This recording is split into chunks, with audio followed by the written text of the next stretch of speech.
Well, hello, that's me again. Today is December 17th, 2023. It is the end of, well, for some people it's the end of the weekend. It's Sunday. And I thought about commenting on the situation with the US Capitol in Washington, D.C., in the Judicial Hall, where they shot, porno basically, which not the first time, not the last time, probably, when we see the manifestations of the dying empire and the disintegrating culture. But what can I say? There are more important events, of course, in the world, and let other outlets discuss this issue. But that just tells you basically who are those people and who work for them. Do not want to use the broad brush, so to speak, and paint over everybody. But I mean, this is just basically the zeitgeist, the spirit of time. And when you look at this, it's just you have to scratch your head, and you understand why Vladimir Putin, speaking to the press yesterday, he says, yeah, I was a little bit naive about the combined West in the early 2000s. So we all were, many Russians were, me included. But then again, when we immigrated to the United States, we immigrated to a completely different country. The country which we immigrated to, which many people constantly ask, oh, why do you stay here? Well, because we already landed here. It's our home. It's our country. But the point is, the country we saw and immigrated to in 1990s and what we have today, I don't recognize the country I live in anymore. I just don't. It's different country. So, but speaking of which, of course, Vladimir Putin speaking about him being naive about combined West early 2000s and even into the 2010s. He also basically reacting to yet another basically trash. I mean, what can I explain how to call those things? It's trash, basically. Everything which emanates from and radiates from Biden administration, which basically destroys the United States and tries to unleash the World War III. And Putin says Russia has no plans to attack NATO, dismisses Biden remarks as nonsense. And yeah, the only thing they produce are nonsense. Military, political, economic, it's all nonsense. Basically, the whole American establishment itself is the representation of a nonsense. And here what, Kremlin chief Vladimir Putin dismissed as complete nonsense remarks by US President Joe Biden that Russia would attack a NATO country if it won the war in Ukraine, adding that Russia had no interest in fighting the NATO military alliance. It is clear all those things that what Putin says are true, because it is clear for anybody who has any degree of real professional background in military and real geopolitics, which implies for the most part pardon me, some military experience or intelligence experience. It doesn't mean that it guarantees that you will get it right, but it's actually a requirement, minimal requirement, imperative essentially. So, and when we talk about this, and especially the garbage which Mr.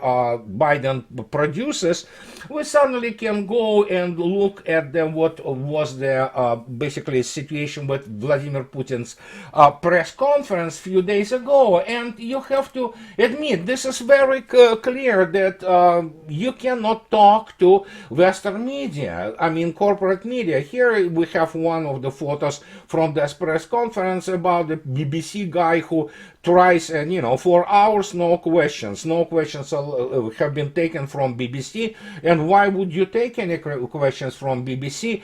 Or as Mr. Peskov, who was distributing, so to speak, the questions from press on that press conference, he basically pointed out to Chinese Xinhua agency ahead of New York Times. And as Mr. Lavrov, foreign minister of Russia, stated a couple of years ago when he was asked some question from CNN, he just straightforward stated to him, oh, write anything you want. You're gonna lie it anyway if I answer you. So there you go. So why do you communicate with those people? And when you look at this situation with this indeed nonsense which Biden administration spews, and when you understand that basically the war is over, it worse pointing out some important things which people say, oh, why do you constantly repeat this point? I will continue to repeat this point non-stop, because this is what makes it so terrifying to observe how the country, that means United States, is like the runaway train, and when you look at the people who run it into the ground. Let's go to Mr. George Galloway with his wonderful show, and he spoke yesterday to Mr. Colonel McGregor, and he was explaining, and you have to watch this interview, because it is crucial, and because Douglas McGregor, although I disagree with him on many fundamental points, for example, in terms of the operations of the Red Army in World War II, I mean, the American military simply doesn't know what they are, and Colonel McGregor is not exception, but I mean, he is the man of principles, he is the man of courage, and obviously he has some serious grasp of the modern warfare, and he was talking about that basically that Ukraine was a vanity project for Washington, because none in the Washington know how to fight the war, and he was talking about this arrogance, and then he drops this basically bomb that actually American generals never studied real warfare, they don't study military profession, which is absolutely true, and I've been onto this for many years now. Another matter that I was kind of, staying within the framework of decorum, general military decorum. People actually accused me of being the corporatist when I was talking about American military, saying that, you know what, why do you go and kind of, go soft on them? Well, because, you have to consider all things which come into the play, and, for example, yeah, America loses its wars. I mean, America cannot fight a peer enemy. It's simply not designed for this. It is primarily expeditionary imperial force, which is, as Mr. Austin already promised us, yet another America's war against Houthis in Yemen. But we know what kind of war it's going to be. Special operations inserted there, flying, those missions non-stop from the aircraft carrier and bombing stuff. That's the only really what they can do. But, and here comes the question. While I wasn't, kind of preserving the decorum, after the start of special military operation, as I already stated, I was in shock, and not me only. Very many Russian professionals, military professionals, and much higher level than me, they were astounded, they were shocked, they had their jaw on the floor when they understand the gaping incompetence of pretty much everybody who runs military in the United States. And to demonstrate to you why Mr. McGregor says that American generals do not study military profession. Again, you cannot study military profession when you even one of the fundamental elements, not all of it, but I mean one of the crucial elements, which is military history, is not studied properly. They basically study mythology there, starting from West Point, going into the U.S. Army War College, and what have you. It is all mythology about America winning the World War II, America defeating Wehrmacht, and things like that. This is simply not true.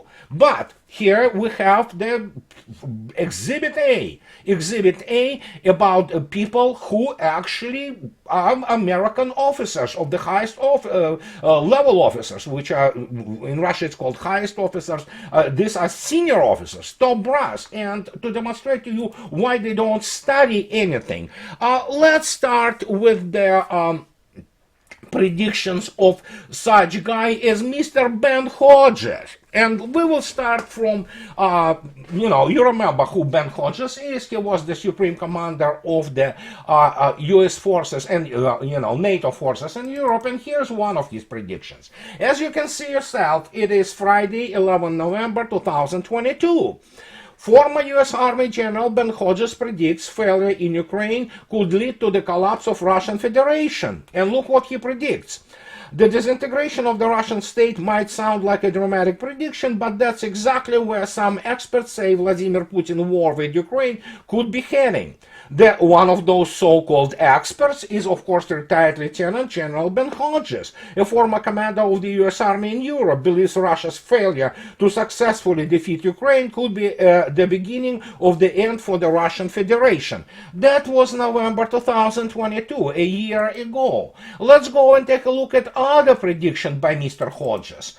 Then here it is. Retired Lieutenant General predicts when Russia will lose Crimea. That was already December 12, 2022, which is also a year ago. Retired U.S. Lieutenant General Ben Hodges predicted on Monday that Ukraine's army will be able to seize control of the occupied Crimea Peninsula by August 2023. That means what? 3 months ago. As the war-torn country continues to counter Russian ongoing invasion. That was the other prediction by Lieutenant General Ben Hodges.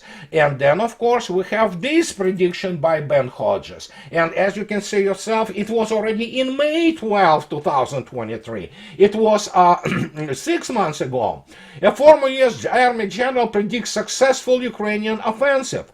Ukraine's long-anticipated counteroffensive against Russia will ultimately succeed, a former commanding general of U.S. Army Europe told NPR's Morning Edition on Friday. This is Ben Hodges. This is his professional level.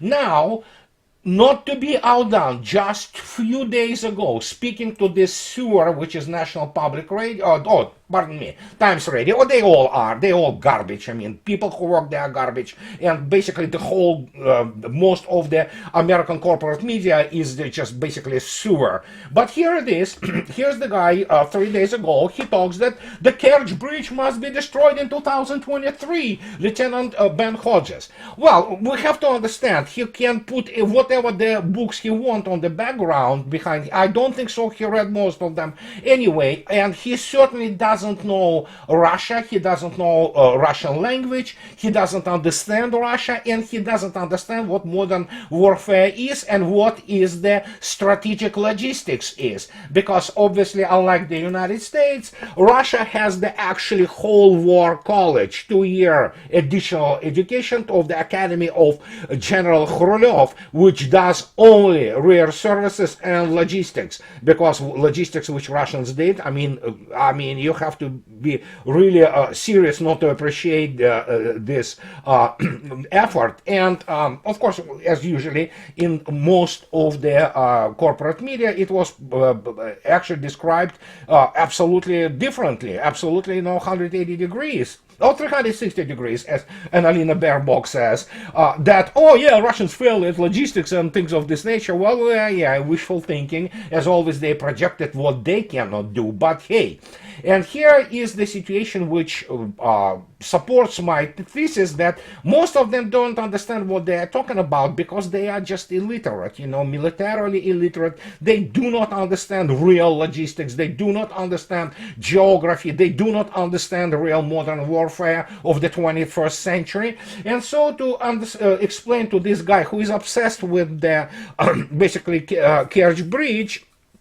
that's his level, to try to bomb something, what especially civilian use, because he really thinks that Kerch Bridge is somehow the absolutely crucial thing with which you destroy it, Russians will collapse and give up the basically Crimea.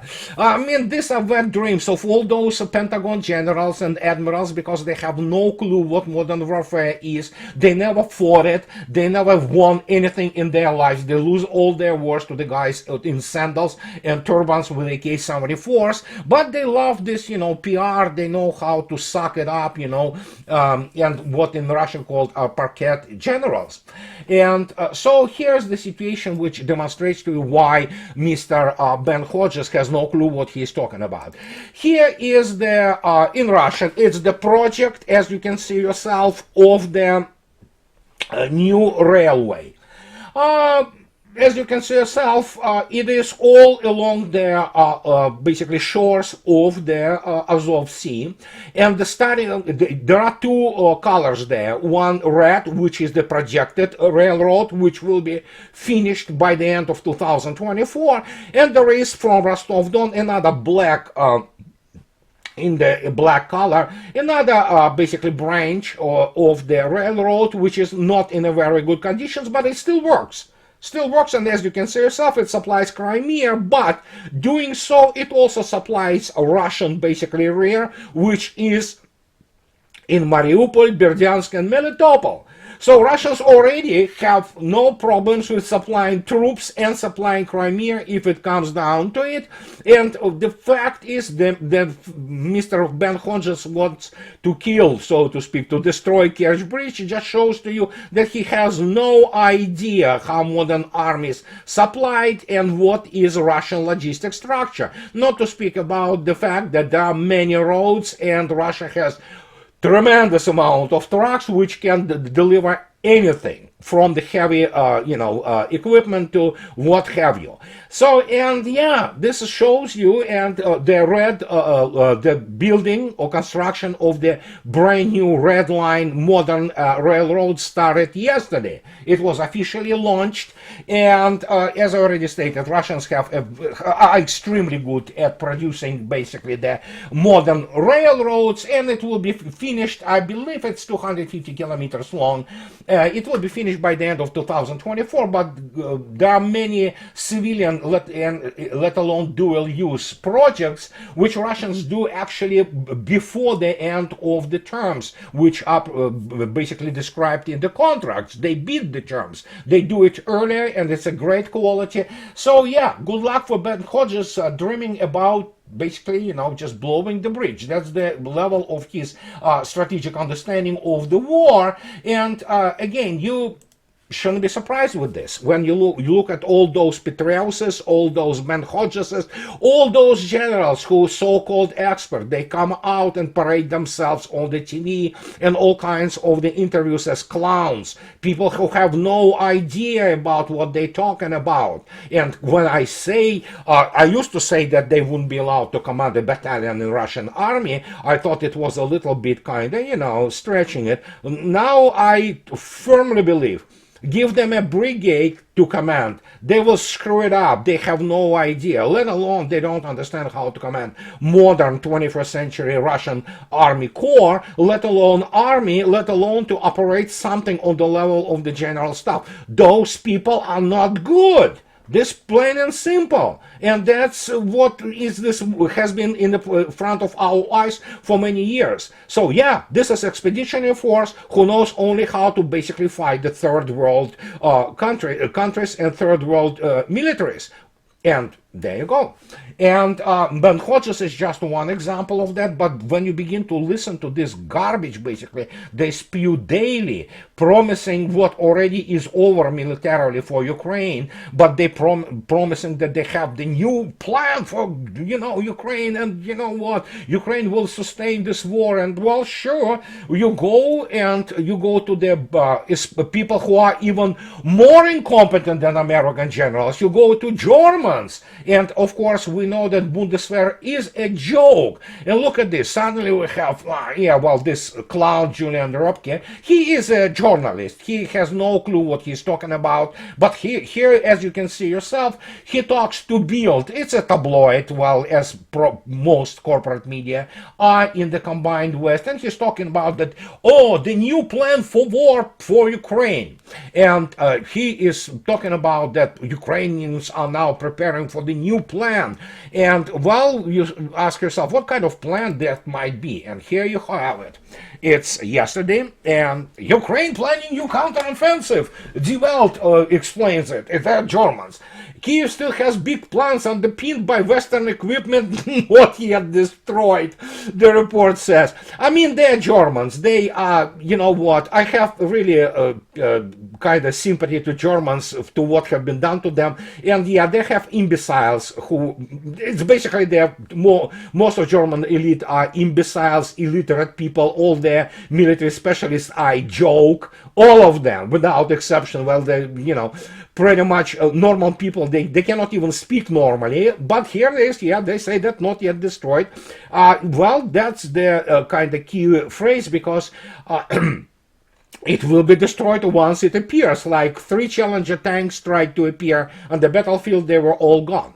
But here it is. In an interview with Germany Daily, Nico Lang, maybe, I don't know how to pronounce him correctly, a former German defense official who is now a senior fellow at the Munich Security Conference, suggested that despite the growing pessimism in the West about Ukraine's progress on the battlefield, Kyiv still maintains a decent amount of military equipment, with more deliveries expected to arrive from the West. And he says that Ukraine is probably gathering resources for new counteroffensive next year. Probably? Sure. We already know that Ukraine tries now to go to the strategic defense because they have no resources, and it doesn't matter whatever pittance combined West will be providing to Ukraine. And let's take a look who this Nico Lang is, or Nico Lang.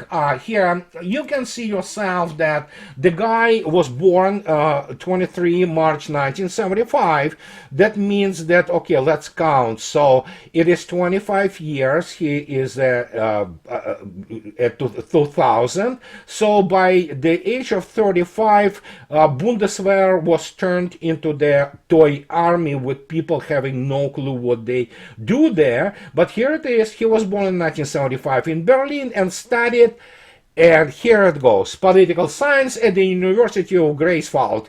As part of military service, he served in Bosnia and Herzegovina and in Kosovo. In other words, the guy has absolutely zero background, despite the fact that we probably have been squeezed into the army to get him some kind of the military background. Look, we can take a look at his other part of his CV, and as you can see yourself, he is Nico Lang is non-resident senior fellow with the Transatlantic Defense and Security Program at the Center for European Policy Analysis. In other words, Atlanticist globalist think tank, which basically, abuse their sinecures there, providing all kind of the garbage under the pretense that it's analytical garbage.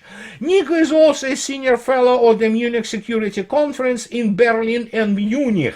He teaches at the chair of military history at the University of Potsdam and at the Hertie School of Governance. His research topics are the Russian war against Ukraine, new technologies in security and defense, and cybersecurity. Here's the guy who probably ran there some junior officer level, if not enlisted, in Bundeswehr.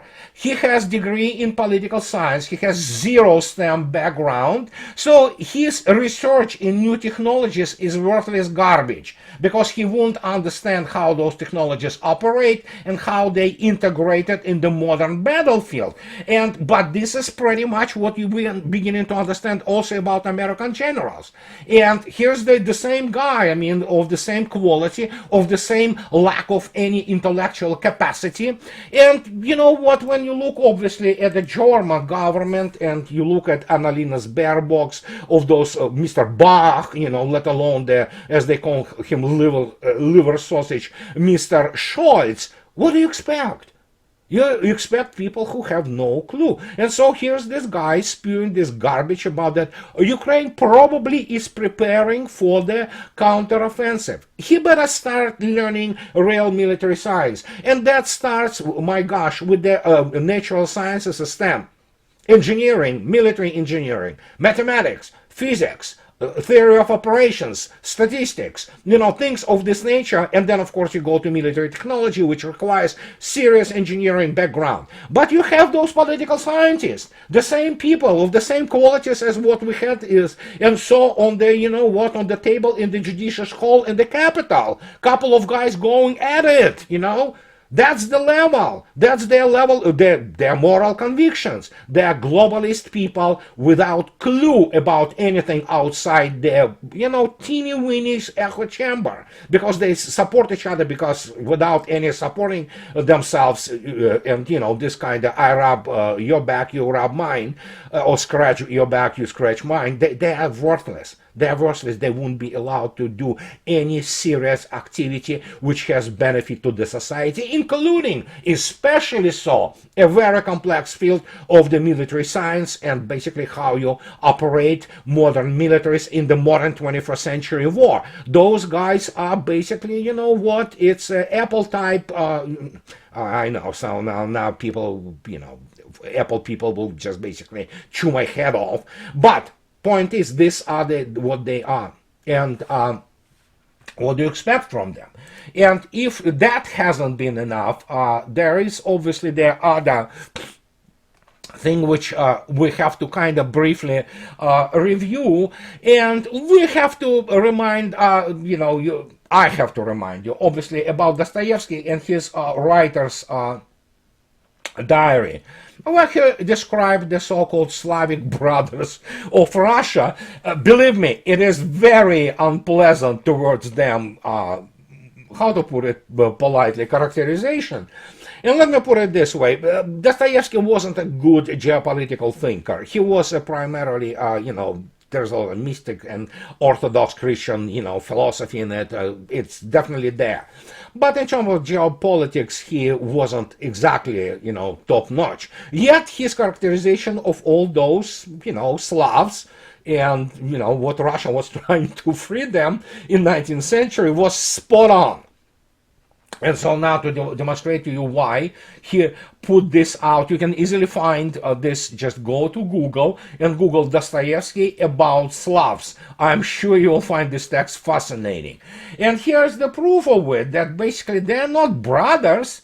Most of them, they hate Russia, and Russians shouldn't be even dealing with them anymore. And that's good. This is what it's coming to now. And as you can see yourself, here's the few days ago, as Bulgaria is dismantles monument to its World War II liberation from Hitler by, of course, Red Army. And as you can see yourself, according to whatever Bulgarian agency, the sculpture features on the monument will be restored and then displayed at the Museum of Socialist Art, or eventually maybe moved to another site. And commenting on the move, MEP from the pro-European party Da Bulgaria, Ivailo Mircha stated, "We are not just removing a monument, we are reclaiming the opportunity to make sense of history through our own prism rather than that of Russian propaganda." I agree. This is what they do, and there is a video of those MPs actually in Bulgarian parliament calling US embassy. And actually different parties were calling U.S. Embassy to trying to run what, by the U.S. Embassy, what they have to vote for or against. Then this is the part of the issue with the United States, because the United States cannot tolerate the real history of the World War II, that it was the Red Army which defeated Hitler and liberated those countries. They cannot resign themselves that, both for the complex of inferiority, because United States came in when basically the whole deal have been decided, and secondly, you know what, the Russians always get in the way. Those damn Ruskies, they just win the biggest war in history of humanity. They lead world, into space exploration, build the best education system in the world, restore the country from rebel. These are the feats United States is not capable of, really, except for the obviously competing in the space. And now, when the whole thing was of this mythology of the United States military power, always grossly exaggerated, have been blown out of the water, the only thing they have is petty actions like, let's remove their monuments, especially from Bulgaria. And I can tell you, let's do it. And I was on it for a long time. Russia has to remove all monuments of the Red Army from the European soil. And basically, I am voting for this and vying for this and promoting this idea. A full iron curtain has to be built between Europe and Russians, not between Russians and United States, despite the depravity of the American establishment, because the United States, by the virtue of it being nuclear superpower, which is going completely nuts and off the rails, you need to communicate with it. You need to deal with the United States. And again, this is the fate of the superpowers. Both United States and Russia are superpowers. Another matter that United States is declining and Russia is ascending greatly, but still, they have to communicate. But Europeans, just Iron Curtain. I mean, they shouldn't remember Russians. They can go to hell, and that's what is the point which I am on the record for 10 years once I went public, that never again this foot of Russian soldier have to be in Europe. And this is essentially what Vladimir Putin also stated today when he called this Biden's nonsense and garbage, which he spews constantly about Russia. And the point is, Russians don't care. If the Europe turns into caliphate, hell with it, let it turn it. Turks begin to genocide Bulgarians, let them do it. Russia has no business dealing with Europeans and Europe anymore. Culturally, these are absolutely basically opposite in terms of values or what Russians stand for. And you know what, as I already stated, I'm beginning, not only me, most Russians actually, beginning so sick and tired of this excuse. Oh, we didn't elect this, we didn't do this. No, you did. You elected Germans, you elected Grüne, you elected all those social democrats, you elected all those so-called left. They're not left, they're neoliberal globalist parties. You elected them. They gave you the Annalena Baerbock types, and they gave you all those just absolutely traitors, which killing what's left of Germany. And the same goes for France, same goes for Bulgaria. They can go to hell for all Russians care. And there you go. There are no friends, there are no, and the fact that they have some like 10% of the population who are sympathetic towards Russia, well, too bad. Yeah, Russians do not abandon those people. They will be, their doors will be open for them. But for the most part, to talk with who? And that's the issue. And again, the same as France. Let France continue to elect all those globalist boys. There's very little is remaining of France, and I on the record, you can, if honestly, I want to be wrong. I want to be wrong because obviously I have some cultural attachment to the French culture and things of this nature. But I mean, France is done. It's over. French will not exist as people probably by 2050. So, and I want to be wrong. I want to be wrong on that, but I think so that's where it is all going. And this is what I wanted to tell you today on this weekend end, so to speak. And as always, guys, those who like what I do, please subscribe to my channel and please support me, just on Patreon, on buying a coffee or two.